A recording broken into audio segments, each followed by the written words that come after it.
From child actor to art school punk to new wave icon, Duran Duran frontman Simon Le Bon has been in the spotlight nearly his entire life.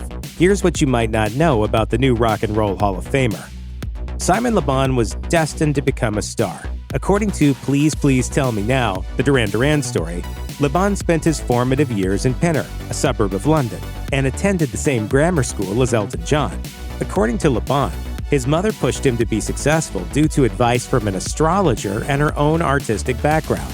She began enlisting him in auditions for acting gigs when he was just 5 years old.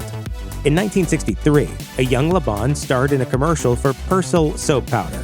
The black and white advert shows two children in white shirts, one donning a brighter shirt than the other. In a 2020 interview with the BBC's Saturday Live, Le Bon joked, "There used to be one kid with a clean shirt and one kid with a slightly dirty shirt who was a bit kind of miserable because his shirt wasn't as clean as his mate's, and that fellow was me." Le Bon claimed that his mother was on track to become a professional singer, but married young and raised a family instead. She instilled a love of performance and music in her eldest son. Throughout his childhood, Le Bon took piano, violin, flute, and drama lessons and sang in a church choir. He credits his mother with his success, telling Saturday Live, "My mother was the most important person in my life, really." Simon Le Bon started his musical career as the frontman of a band whose music he described in a 1987 issue of Spin magazine as totally out-and-out suburban punk. According to Le Bon, 1970s English punk consisted of suburban kids traveling to the cities to perform and not knowing how to get home after their shows. In an interview with Big Issue, Le Bon explained that he performed with his band Dog Days while attending Harrow Art School between 1977 and 1978. The band was short-lived, playing its first and only show as a supporting act at the art school's gym. The main band would not allow them to set up on the stage, so they had to perform on the floor. Like true punks, they continued to play even after they had used up their allotted time. The venue cut their power, but Dog Days kept jamming, though only the drums and Le Bon's shouted vocals remained audible. According to Le Bon, the MC said, "Thank you, dog," as they departed. Like many artists, Simon Le Bon took creative inspiration from unique life experiences. One of these was working on a kibbutz, or Israeli collective, for a summer. As Le Bon told the Kibbutz Volunteer Club, he volunteered at a commune in Israel's Negev Desert in 1979 simply to escape Britain and travel somewhere warmer, but it ended up being a life-changing experience for him. While volunteering, Le Bon primarily worked in the orange groves and learned how to prune and graft orange trees. Le Bon recalls the experience and the people he met there fondly, stating, "I went there because I thought I was just going to get a bit of sunshine. I got so much more than that." He also found the desert conducive to writing poetry. According to Please Please Tell Me Now, Le Bon penned the lyrics to what would become Duran Duran's The Chauffeur while at the kibbutz. In an interview with Vulture, he stated that he wrote the lyrics to the original version of the Duran Duran song Tel Aviv in Israel as well. We're not trying to push ourselves forward as pretty boys. We've got something to say. In addition to his striking appearance and fashion sense, the members of Duran Duran noticed something else about Simon Le Bon at their first meeting: his notebook. According to Please Please Tell Me Now, Le Bon carried a large ledger book filled with poetry.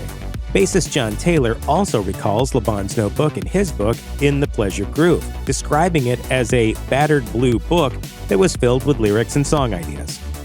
In a 2012 radio interview with Matt Everett, Le Bon described pulling lyrics from his notebook to craft a top line for a piece of music the band had written and played for him at their second meeting. He mulled the music over from memory that night and fitted the lyrics to the song. He sang it for the band the next day, and it became Sound of Thunder, the first song the group composed together. Taylor wrote about this infamous first rehearsal session in his book, stating, "I wrote in my diary that night, 'Finally, the front man, the star is here.' The poetry had arrived." It was magical right from the word go. With Simon Le Bon as its frontman, Duran Duran quickly rose to mainstream prominence in the early 1980s. The band's popularity fueled in large part by its edgy, big-budget music videos. The 1984 video for Duran Duran's hit song The Wild Boys, which featured an apocalyptic scene complete with a futuristic android, was no exception. In a 2020 interview with Saturday Live, Le Bon revealed that he came up with the idea of being strapped upside down to the sail of a rotating windmill and forced to perform while in the stressful situation. The video's director, Russell Mulcahy, loved it and intensified the concept by having the windmill plunge Laban's head into a pool of water as it turned. The harrowing scenario became all too real when the windmill malfunctioned, trapping the singer underwater. While Laban downplays the situation's seriousness, the video's choreographer, Arlene Phillips, remembers it being quite terrifying to witness. In a 2011 interview with Birmingham Live, she explained, "The windmill stopped when he was under the water and he couldn't breathe. He was stuck there, and they had to send divers in to rescue him. It was awful, waiting to see if he was okay. I'll never forget it." According to Duran Duran's bassist John Taylor in his book In the Pleasure Groove, the footage of Laban gasping for air after being released appeared in the final video. Simon Laban met fashion model Yasmin Parvaneh at the height of Duran Duran's career in 1984 when he was just 26 years old. In a 2020 interview with Saturday Live, he explained that he had seen a photograph of her and used his rock star pull to arrange a blind date with her. Their first date was watching Indiana Jones in the Temple of Doom and sharing a bottle of scotch. The stylish pair hit it off immediately, with Laban telling Saturday Live, "The minute I met her, I just knew that this was the person for me." When you first met Simon, was it love at first sight? Yes. They married on December 27, 1985, just over a year after meeting, and remain together as of the making of this video, and share 3 daughters. While Duran Duran was on a mostly amicable hiatus in 1985, its members explored a few side projects. Bassist John Taylor and guitarist Andy Taylor were busy recording music with their funky hard rock band Power Station, leaving the rest of Duran Duran bored and itching to make music. To scratch that itch, Laban, along with Duran Duran drummer Roger Taylor and keyboardist Nick Rhodes, formed their own band, Arcadia. Laban described Arcadia to the Los Angeles Times as looser, less structured, and more moody and atmospheric than Duran Duran's music. He added, "Some things on it are rather dark and esoteric and done in a slower tempo, with jazz touches and Spanish touches here and there. I'm singing a bit lower too." Arcadia's music is much freer, it's much more open, and a lot more relaxed. Arcadia never toured and only released one album, 1985's So Red the Rose, which was recorded in Paris and featured contributions by the likes of Pink Floyd's David Gilmour and Sting. However, the band did manage to produce the groovy hit single, Election Day. Simon Laban's passion for sailing began at an early age. In a 2020 interview with Saturday Live, Laban explained that he took his first proper sailing trip when he was 11, and the skipper even let him sail the boat. His love of the sport continued into adulthood. In fact, the music video for Duran Duran's song Rio features Laban perched on the bow of a boat. In 1985, he was competing in the Fastnet Race, an annual 608-mile yacht race off Britain's southern coast, when disaster struck. According to the BBC, the keel of his 71-foot yacht broke off and the boat capsized in the frigid waters off the Cornish coast. Laban was asleep at the time and awoke to find everything wet, upside down, and reeking of diesel fumes and battery acid.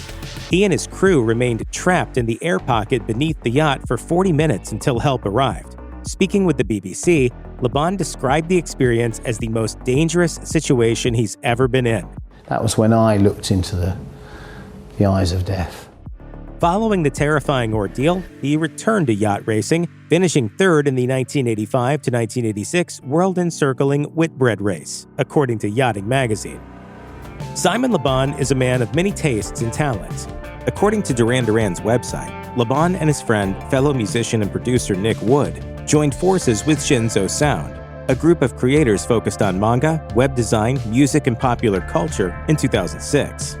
Laban and Wood worked together to compose the theme song to an online animated manga called Synesthesia, which tells the story of 3 characters who formed a band after meeting on a train in its 10 episodes. The song, Nobody Knows, was initially released exclusively on the iTunes Music Store in Japan. In the Making of Nobody Knows featurette, Laban claims that the song's lyrics center on the pervasiveness of depression and its possible remedies.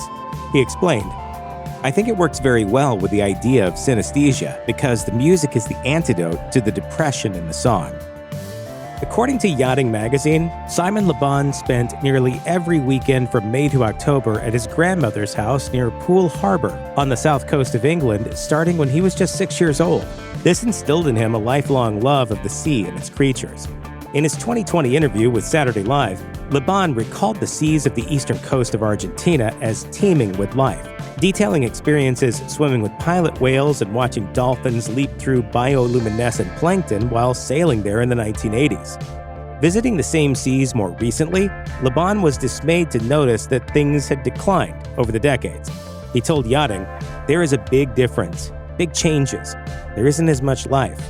Laban has long been an ambassador for the Blue Marine Foundation, an organization seeking to combat overfishing and biodiversity loss in the world's oceans. He told CNN, "I want to see lots of different life. I don't want to see a dead gray seafloor, and that's going to take a lot of work." Somehow, over the course of his 40 years as a recording and touring artist, Simon Laban stopped actively seeking out new music. According to his 2020 Saturday Live interview, he began exploring new artists after his daughter, Tallulah, pointed this out to him. During the pandemic lockdown, Laban started hosting a music show with longtime associate Katie Krasner on Duran Duran's website, highlighting some of his discoveries. As Forbes notes, the weekly show, named Whoosh for what Laban refers to as the sound of your mind expanding to take on a new idea, was later picked up by Sirius XM Volume in 2021 and remains on air as of the making of this video.